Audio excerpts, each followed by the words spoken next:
ಮಾನ್ಯ ಸಭಾಪತಿಗಳೇ, ಕರ್ನಾಟಕ ವಿಧಾನ ಪರಿಷತ್ತಿನ ಕಾರ್ಯವಿಧಾನ ಹಾಗೂ ನಡವಳಿಕೆಯ ನಿಯಮಗಳ 59ನೇ ನಿಯಮದ ಮೇರೆಗೆ ಮುಂಬರುವ ಪ್ರಸಕ್ತ ವಿಧಾನ ಪರಿಷತ್ತಿನ ಅಧಿವೇಶನದಲ್ಲಿ ಪ್ರಸ್ತಾಪಿಸಲು ಈ ಕೆಳಕಂಡ ವಿಷಯದ ಬಗ್ಗೆ ನಿಲುವಳಿ ಸೂಚನೆಯನ್ನು ಕೊಡುತ್ತಿದ್ದೇನೆ. ವಕ್ಫ್ ಆಸ್ತಿ ವಿವಾದ ರಾಜ್ಯಾದ್ಯಂತ ಹರಡಿದ್ದು, ರೈತರ ಜಮೀನು, ಮಠ ಮಂದಿರಗಳ ಜಾಗ, ಸಾರ್ವಜನಿಕರ ಆಸ್ತಿ, ಸರ್ಕಾರಿ ಕಟ್ಟಡಗಳ ಪಹಣಿಗಳಲ್ಲಿ ಏಕಾಏಕಿ ವಕ್ಫ್ ಆಸ್ತಿ ಎಂದು ನಮೂದಾಗಿರುವುದು ಜನರಲ್ಲಿ ಆಕ್ರೋಶ ಸೃಷ್ಟಿಸಿದೆ. ಭೂ ಸುಧಾರಣೆ ಕಾಯ್ದೆ ಅಡಿ ಬಂದ ಜಮೀನುಗಳಲ್ಲಿ ತಲತಲಾಂತರಗಳಿಂದ ಉಳುಮೆ ಮಾಡಿಕೊಂಡು ಬಂದಿರುವ ರೈತರು ಆತಂಕದಿಂದ ದಿನ ದೂಡುವಂತಾಗಿದೆ. ಸಂಬಂಧಪಟ್ಟವರಿಗೆ ಯಾವುದೇ ನೋಟಿಸ್ ನೀಡದೆ, ಅವರ ಗಮನಕ್ಕೂ ತಾರದೆ ಆಸ್ತಿಗಳ ಪಹಣಿಗಳಲ್ಲಿ ವಕ್ಫ್ ಎಂದು ಹೆಸರು ನಮೂದಿಸಲಾಗುತ್ತಿದೆ. ಈಗಾಗಲೇ 21,000ಕ್ಕೂ ಹೆಚ್ಚು ಆಸ್ತಿಗಳನ್ನು ವಕ್ಫ್ ತನ್ನ ಆಸ್ತಿ ಎಂದು ಘೋಷಿಸಿ ಹಕ್ಕು ಚಲಾಯಿಸುತ್ತಿರುವುದು ರಾಜ್ಯದಲ್ಲಿ ಅಶಾಂತಿಗೆ ಕಾರಣವಾಗಿದೆ. ಇಲಾಖಾ ಸಚಿವರು ವಕ್ಫ್ ಅದಾಲತ್ನಲ್ಲಿ ನೀಡಿದ ಕಟ್ಟುನಿಟ್ಟಿನ ಸೂಚನೆಗಳನ್ನು ಅಧಿಕಾರಿಗಳು ಪರಿಣಾಮಕಾರಿಯಾಗಿ ಜಾರಿಗೆ ತಂದಿದ್ದೇ ಈ ಸಮಸ್ಯೆಗೆ ಕಾರಣವಾಗಿದೆ. ಬೌದ್ಧರು, ಕ್ರೈಸ್ತರಿಗಿಲ್ಲದ ಅಧಿಕಾರವನ್ನು ವಕ್ಫ್ ಮಂಡಳಿಗೆ ನೀಡಿರುವ ಪರಿಣಾಮವೇ ಈ ಎಲ್ಲ ಅವಾಂತರಗಳು ಸಂಭವಿಸುತ್ತಿದ್ದು, ಅಕ್ರಮವಾಗಿ ಆಸ್ತಿಗಳನ್ನು ಕಬಳಿಸಲು ಹೊರಟಿರುವ ವಕ್ಫ್ ಮಂಡಳಿಗೆ ನೀಡಿರುವ ಪರಮಾಧಿಕಾರದ ಅಧಿಸೂಚನೆಯನ್ನು ರದ್ದುಪಡಿಸುವ ಮೂಲಕ ರೈತರು, ಸಾರ್ವಜನಿಕರಲ್ಲಿ ಮೂಡಿರುವ ಆತಂಕವನ್ನು ದೂರ ಮಾಡಬೇಕು.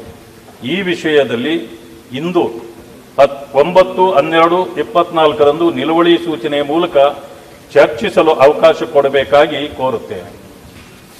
ಮಾನ್ಯ ಸಭಾಪತಿಗಳೇ,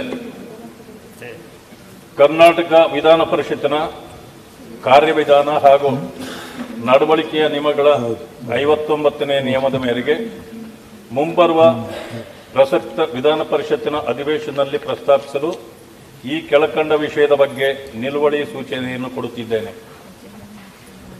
ವಕ್ಫ್ ಆಸ್ತಿ ವಿವಾದ ರಾಜ್ಯಾದ್ಯಂತ ಹರಡಿದ್ದು, ರೈತರ ಜಮೀನು, ಮಠ ಮಂದಿರಗಳ ಜಾಗ, ಸಾರ್ವಜನಿಕರ ಆಸ್ತಿ, ಸರ್ಕಾರಿ ಕಟ್ಟಡಗಳ ಪಹಣಿಗಳಲ್ಲಿ ಏಕಾಏಕಿ ವಕ್ಫ್ ಆಸ್ತಿ ಎಂದು ನಮೂದಾಗಿರುವುದು ಜನರಲ್ಲಿ ಆಕ್ರೋಶ ಸೃಷ್ಟಿಸಿದೆ.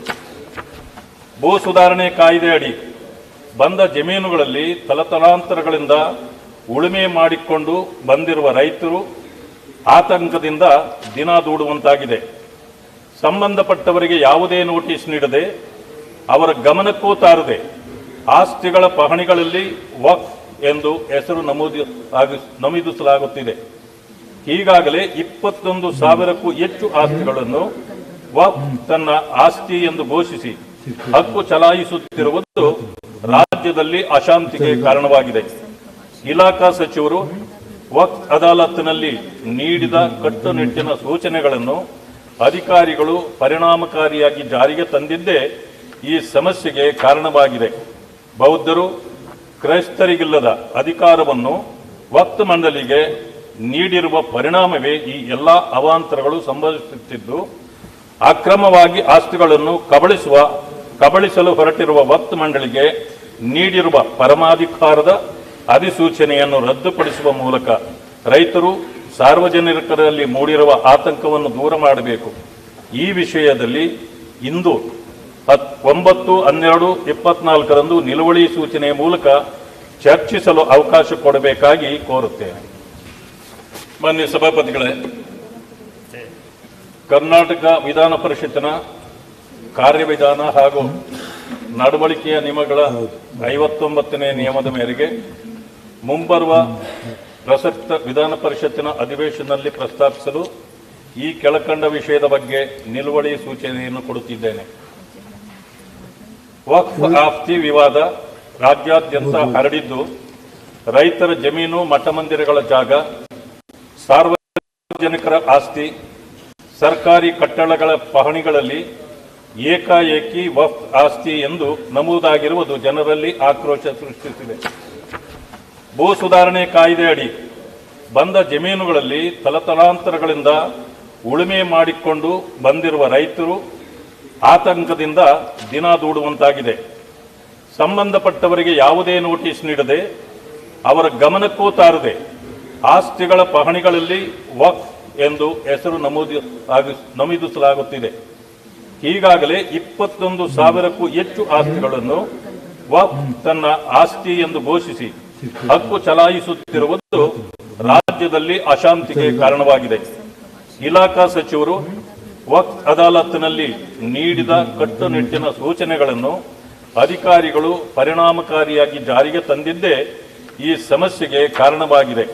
ಬೌದ್ಧರು ಕ್ರೈಸ್ತರಿಗಿಲ್ಲದ ಅಧಿಕಾರವನ್ನು ವಕ್ಫ್ ಮಂಡಳಿಗೆ ನೀಡಿರುವ ಪರಿಣಾಮವೇ ಈ ಎಲ್ಲ ಅವಾಂತರಗಳು ಸಂಭವಿಸುತ್ತಿದ್ದು, ಅಕ್ರಮವಾಗಿ ಆಸ್ತಿಗಳನ್ನು ಕಬಳಿಸಲು ಹೊರಟಿರುವ ವಕ್ಫ್ ಮಂಡಳಿಗೆ ನೀಡಿರುವ ಪರಮಾಧಿಕಾರದ ಅಧಿಸೂಚನೆಯನ್ನು ರದ್ದುಪಡಿಸುವ ಮೂಲಕ ರೈತರು, ಸಾರ್ವಜನಿಕರಲ್ಲಿ ಮೂಡಿರುವ ಆತಂಕವನ್ನು ದೂರ ಮಾಡಬೇಕು. ಈ ವಿಷಯದಲ್ಲಿ ಇಂದು 9/12/24ರಂದು ನಿಲುವಳಿ ಸೂಚನೆಯ ಮೂಲಕ ಚರ್ಚಿಸಲು ಅವಕಾಶ ಕೊಡಬೇಕಾಗಿ ಕೋರುತ್ತೇನೆ. ಮಾನ್ಯ ಸಭಾಪತಿಗಳೇ,